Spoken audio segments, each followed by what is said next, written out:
ayan guys, yung mga brakes niya para mapalitan lang itong piyesang to, itong sensor ang Hyundai.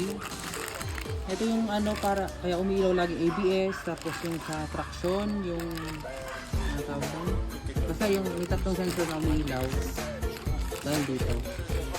Sobrang hirap magkalas pag mga Hyundai. Ito guys, yung box kapagod. Let's go. Nakalas na yung luma. Out with the old, in with the new. Shopee made. Shopee, legit. Shopee Racing. Okay guys. Ayan, napalitan na yung wheel sensor, yung left, driver side and passenger. Bago na. Natin kung nawala na yung mga sensor Check na namin kung malfunction. mawala na yung sensor. Lagay muna natin sa ignition on. Ayan. Ayan. Then dab muna yung mga Yung tatlong orange. Yung wheel, tapos ABS. ABS, traction control. Ganun talaga. Oh guys, wala ano. Goods. Goods na. Sulit ang orange up. Sulit ang 6 hours na sakit ng likod. Ayan o.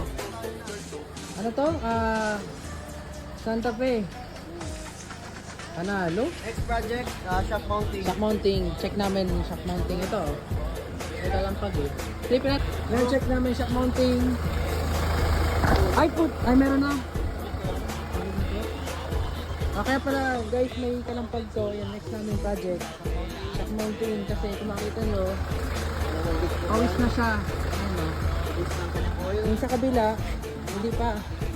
Tingnan yung sa kabila. Sabit natin. Sabi yung kabila. Ayun, makita nyo. Ito yung tuyo. So, shock mounting and shock. Napalitan dito. Next project. Good, good.